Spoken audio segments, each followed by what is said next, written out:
doctorante en Administración Pública, especialista en partidos políticos y procesos electorales, siendo becaria CONACYT de dicha especialidad. Todo ello por la Universidad Autónoma de Querétaro. Ha sido productora y conductora de programas radiofónicos con tinte político y juvenil para Radio UA y Radio Querétaro. Es analista político y electoral de medios de comunicación en la entidad. Ha realizado estudios de investigación en el tema capital social y tipologías electorales. Ha realizado encuestas electorales en la entidad e igualmente estudios electorales con fines de campañas políticas. Actualmente se desempeña como directora general de la consultoría HAC NPZ. Cedo el micrófono a la licenciada Cecilia Arellano Perrusquía, quien presentará su ponencia titulada Elecciones con Prospectiva 2015, Capital Social y Tipologías Electorales. Muy buenas tardes a todos los asistentes. Esta es una investigación sobre asentamientos irregulares y tipologías electorales, ya que en este momento y en la actualidad es muy importante este tipo, el 20% de la población eran en ese momento asentamientos irregulares, lo cual era muy significativo. Anteriormente existía lo que se llamaba figura de liderazgos y todos pensábamos que ellos eran los que movían a los electores. Sin embargo, actualmente nos hemos dado cuenta por investigaciones que esto es totalmente falso. La realidad es que es por capital social. Yo realicé una investigación en los asentamientos irregulares en aquel entonces en nuestra entidad, que eran los Padilla y Nueva Realidad. Cabe destacar que actualmente estos dos asentamientos ya son regulares, por lo que también se hace el ajuste necesario con el objetivo principal de ver cómo es la movilidad de las redes sociales, porque eso es muy importante para los partidos, porque las campañas políticas ya no son las mismas que hace 3 años ni las de 3 años anteriores. Entonces voy a dar inicio a la conversación. Bueno, vamos a hablar de capital social y tipos de voto. Para realizar esta investigación hice 3 pilotos en cada uno de los asentamientos irregulares y 16 pruebas normales.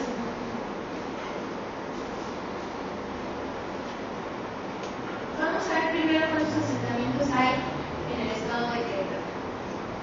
A nivel estatal existían 697 asentamientos irregulares. A nivel municipal existían 284 asentamientos irregulares. Estos actualmente, la mayoría están regularizados, no todos.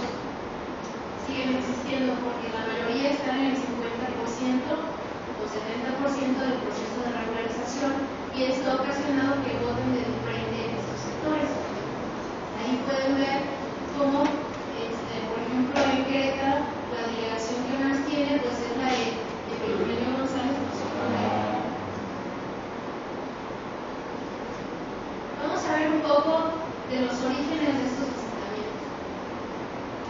Los Padilla es un asentamiento irregular completamente con tinte indígena. Esos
estaba conformada toda esta red.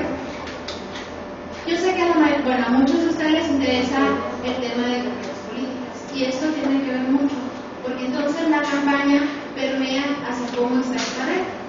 Y entonces se iban por los 3 puntos principales que finalmente se desglosaban. Sin embargo, ocurrió algo interesante. Las cabecillas principales eran racionales al tomar su decisión, pero los demás no.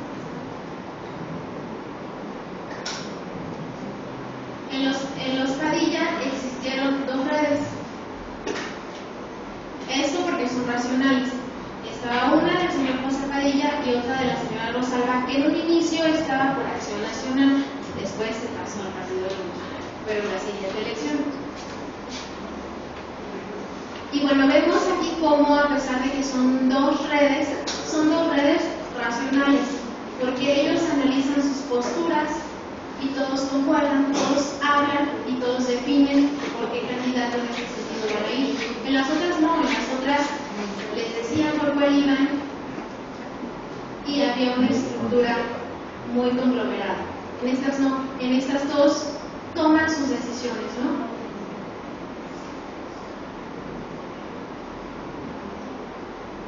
Y todos consensan las decisiones en estas 2 redes. Aproximadamente había una red social me parece que de 200 personas el señor Padilla y 300 personas la señora Rosalba.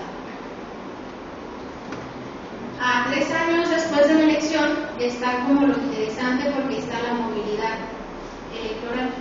Pasaron nuevos aspectos que dieron origen a que el voto cambiara. ¿Por qué? Los asentamientos irregulares se hicieron regulares. Entonces aparece una nueva variable y esta está al 50%. No están todavía los títulos de propiedad completos. ¿Qué pasó? Que existe una mezcla cultural debido a la movilidad horizontal de la población. Es decir, la movilidad horizontal de la población y el proceso de regularización produjo. ¿Qué produjo esto? Una polarización en las redes sociales, en ambos asentamientos y en ambas culturas. Sin embargo, hay una diferencia fundamental. Nueva realidad, hubo una mezcla cultural. Recordemos que la cultura indígena tiene características específicas. La cultura mestiza tiene otras características que son mezcladas con parte de la indígena y parte de una urbanización. Estos se van mezclando y se van haciendo más racionales las redes. Entonces, existe una polarización en estas redes de nueva realidad de una cultura indígena y en vez de existir una sola red, existen ahora más redes. Estas redes ya se hicieron políticas. Existe una red por parte del PRI, otra por parte del PT y continúa la organización indígena, pero con muy poco peso. Y esto es la conformación de 3 redes sociales con lazos fuertes. Lo anterior produjo una reducción en el grado de confianza del alto al medio, lo que produjo un capital social con unas redes más débiles, incluso una polarización, lo que significa que el aspecto de la mezcla cultural hubo un cambio en el elector, lo que produjo un capital social con un grado de confianza medio y una polarización, que eso ya lo habíamos visto, y el elector se empieza a ser más racional. Entonces, por lo tanto, las campañas políticas de 3 años antes no van a funcionar. ¿Por qué? Porque ni siquiera los líderes que concentraban ahora y que ya se comprobó que no funcionan, a ellos ya no hay que recurrir, porque entonces ya está otro tipo de elector que inclusive cuando fui a hacer las encuestas a profundidad, resulta que ya son más analíticos, entonces la campaña política que quieran hacer ahí ya no va a funcionar igual.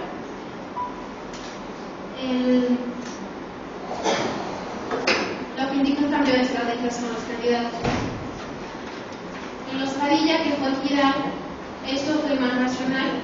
Los títulos de propiedad se encuentran actualmente al 80% y esto ocasionó una polarización con sus redes. Pasan de 2 redes, la señora Rosalba y el señor José, a 5 redes, como lo habíamos mencionado, el PRI, Convergencia Ciudadana, el PT, y existen las dos. Aquí ocurrió un movimiento interesante porque como ambos eran electores racionales y todos consensaban la decisión por qué candidato iban a votar, y de hecho consensaban la decisión por qué beneficios iban a tener, en tanto que la otra no. Aquí la señora Rosalba, en la elección del 2012, obviamente se pasa con el Partido Revolucionario Institucional y genera votos para el Partido Revolucionario Institucional. Por lo que se conserva el voto racional, porque no existió una movilidad en el sentido de la cultura.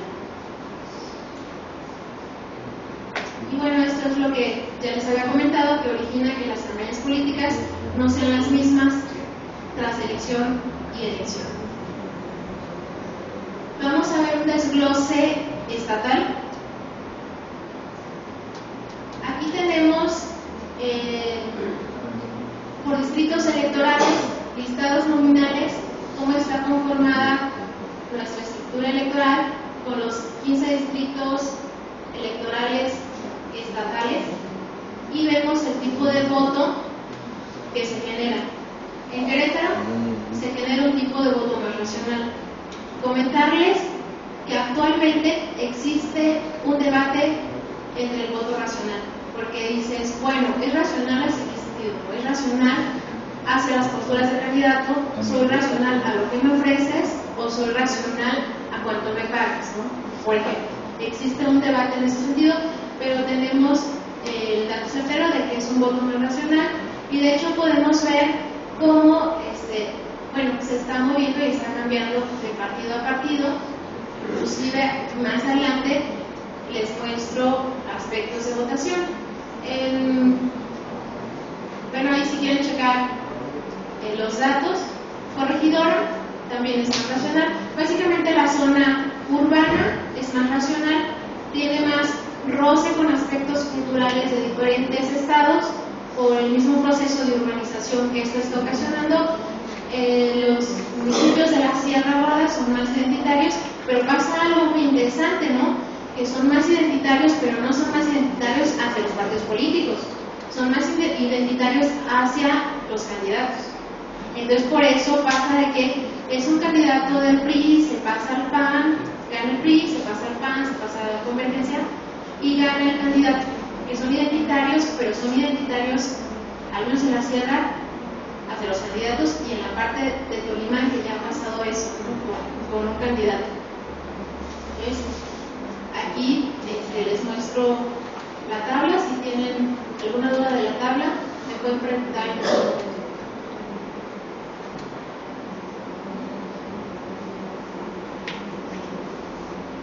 También encontramos algo importante aquí para la focalización de campañas políticas, y esto es que, por ejemplo, en una campaña de gobernador se tiene que focalizar en donde existen mayores electores, que esto es Querétaro, San Juan del Río, Corregidora y Marqués. El Partido Acción Nacional, perdón que hable de partidos, se equivocó, por ejemplo, en sus estrategias en el 2009, focalizó un aspecto identitario en su elector, mandó a su candidato también a la Sierra y pensó que popularizando la marca PAN iba a ganar, lo cual no se demostró en el 2009 que no fue así, ¿no? Y aquí vemos cómo ha sido la movilidad en los diferentes elecciones, ¿no? Vemos que poco a poco se está haciendo un elector más racional, y en algunos municipios vemos cómo ya existe también un aspecto de movilidad electoral y de polarización. Vemos, por ejemplo, el aspecto de Querétaro, desde el 2007 cómo ha ido creciendo. Vemos obviamente los cambios que ha tenido y finalmente cómo está la elección en el 2012. Igualmente vemos el caso de San Joaquín, cómo está aquí y cómo está en el 2012. pues las conclusiones son que precisamente los estudios y las campañas políticas ya no son las mismas, entonces no se puede seguir trabajando con estos aspectos o con prácticas antiguas porque está habiendo muchísima movilidad en el elector, lo que ocasiona que pues entren más consultoras a hacer tipos de estudios específicos para determinadas zonas y bueno, lo que se les recomienda aquí son estudios específicos de zona y encuestas de dos tipos, ¿no? De posición de candidatos y la encuesta tradicional. Gracias. ¿Alguna duda?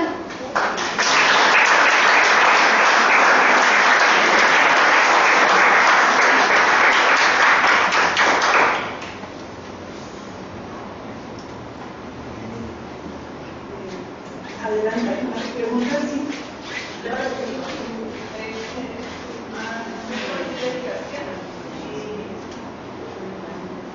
Buenas tardes.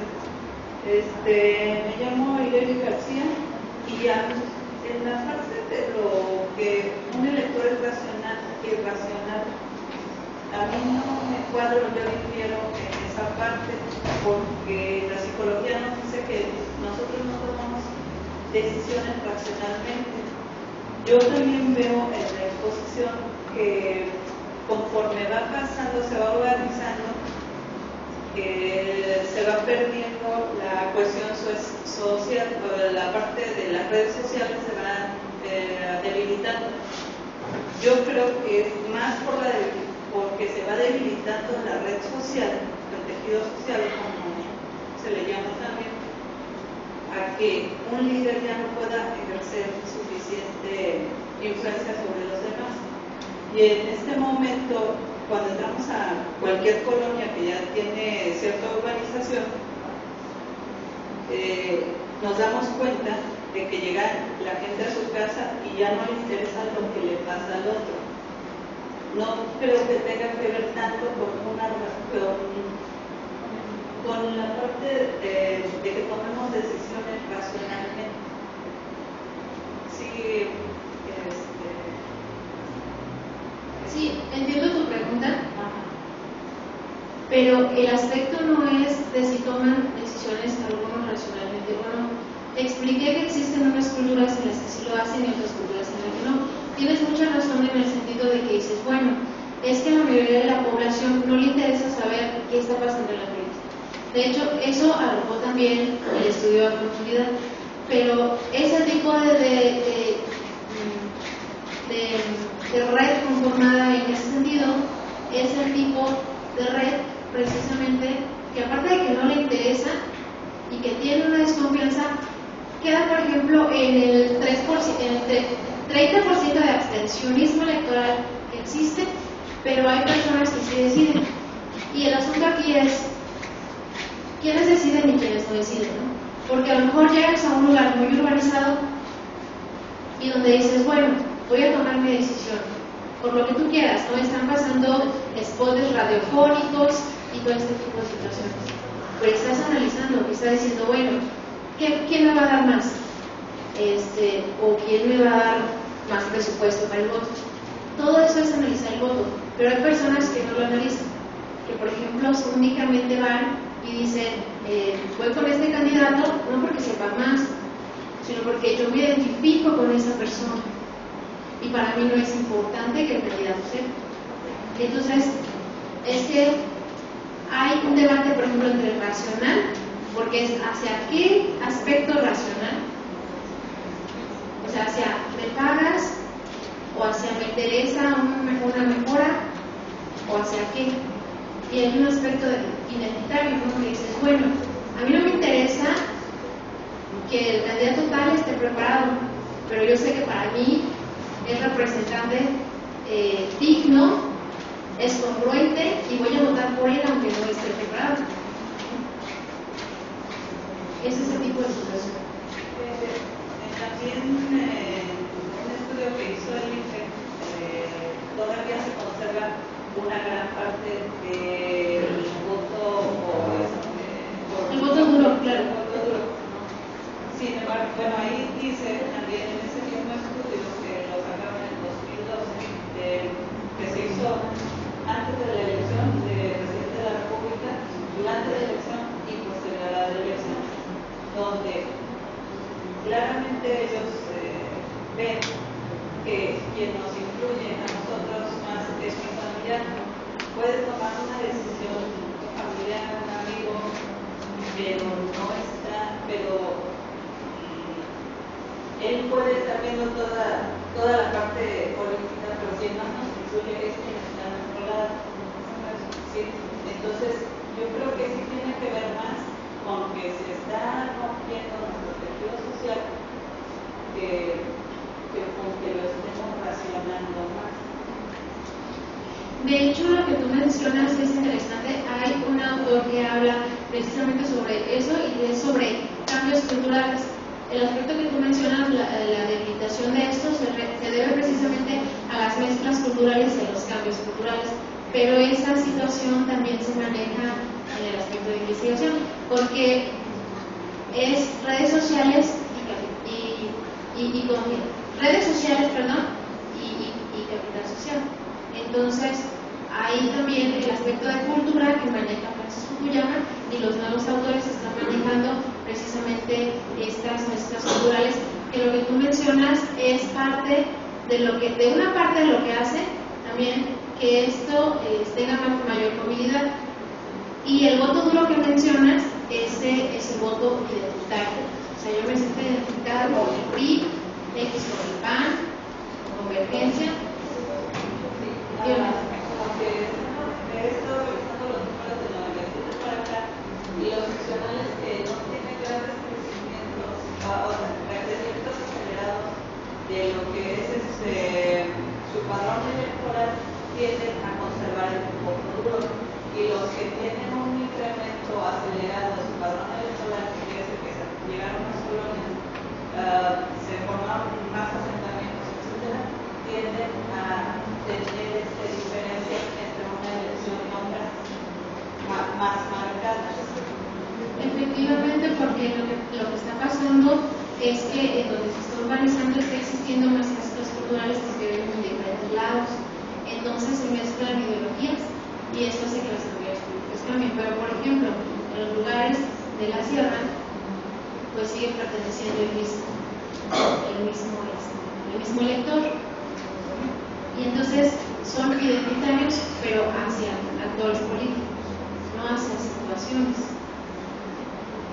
Y también, bueno, otro tipo de identitarios pues son el voto duro de los partidos políticos.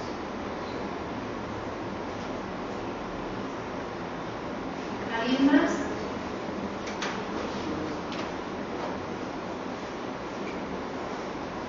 Gracias, licenciada.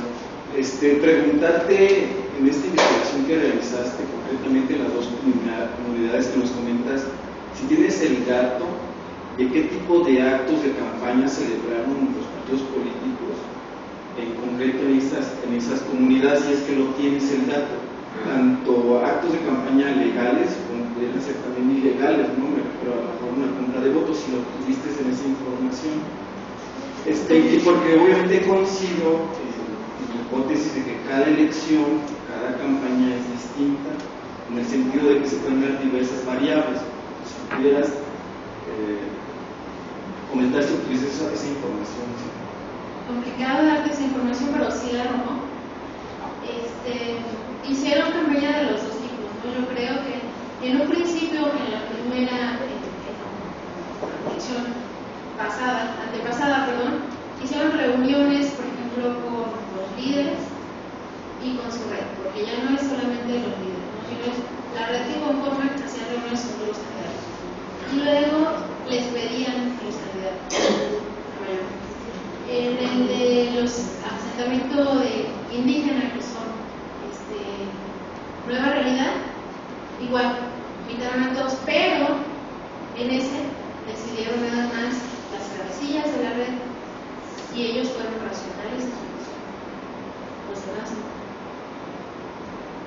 ¿Y qué hubo? Pues hubo de todo, ¿no?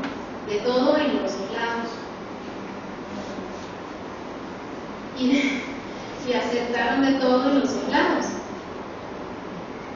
Obviamente, en la que era más identitario, conservaron el compromiso. En la otra no. En la otra es dame lo que quieras. Y al final yo lo que quieras. Y lo digo porque en este momento había un partido político, que no quiero hablar aquí, que hizo campaña en el sentido de toma lo que te den y vota por quien quieres. Porque todos saben quién hizo esa campaña. Y en la elección del 2009 existían ya las mezclas, entonces ahí sí hubo menos respeto de los compromisos adquiridos.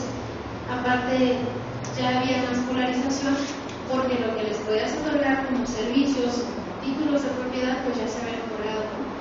Y lo extra que les podías otorgar ya no les interesaba. Gracias.